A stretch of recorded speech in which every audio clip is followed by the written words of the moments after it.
Did you have this mentality, like I think a lot of people lack it, unfortunately, that, you know, when you put your mind to something, you can do it. Like, did you think when you were going, I want to go be in that theatre and do plays there, that it was genuinely a possibility? Because I feel like most people would say that they wanted to do that, but then would be like, oh, I probably can't do it, you know, like, you know, excuses for not acting on what they wanted to do. Did you always have that, I'm just going to do it?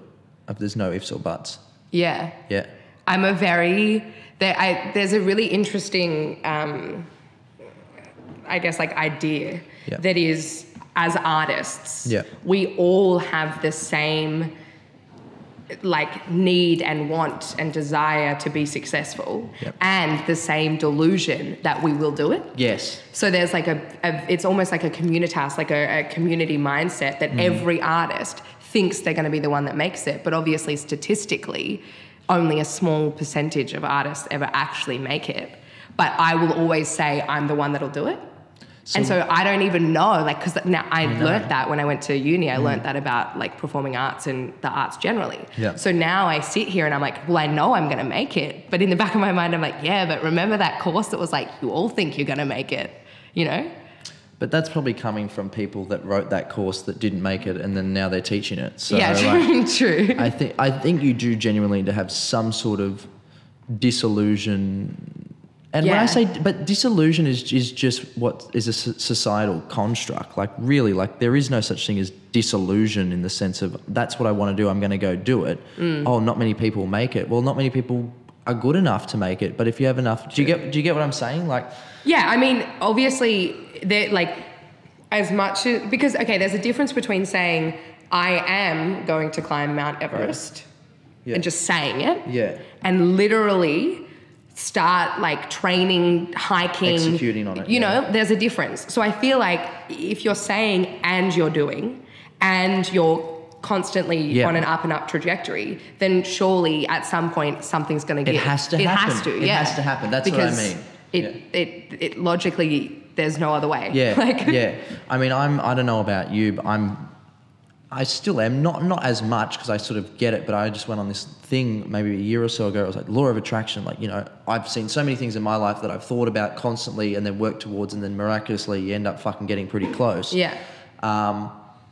Like The Secret. Yeah, similar. But the thing is, my problem with The Secret and those sort of things, they're great and I think they're right to a sense, but you have too many people that'll read something like that and then sit there and think about it all day, but then like you said, they don't fucking act on it, and then nothing happens, and they end up being miserable fucking, you know, because they've got this false sense of if I just think about it, then I'll attract it into my life. You still have to live. Do you play the lottery? No. Do you believe in the lottery? Well, I mean, what do you mean believe in it? Like it's a thing. Do you believe that if you, like my mother, she put up a status the other day, and it broke my goddamn heart.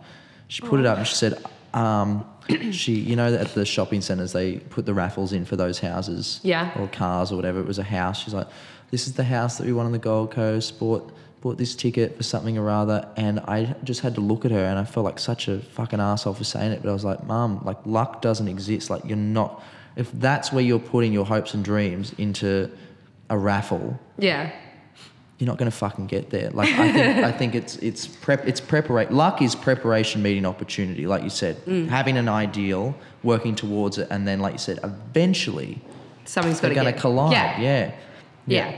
Have you feel like you've seen that in your own life, that you have enough proof to go, yep, that's definitely how it works? Sure, definitely, because because obviously you don't know when the opportunity is going to come, right? Because you don't have a crystal ball, you don't know. Yeah. But if you're consistently working hard, opportunity comes. Yeah. And then once they're both together, then you know, for sure, I think that as long as you keep working hard, then the opportunity comes, then it all follows, you know.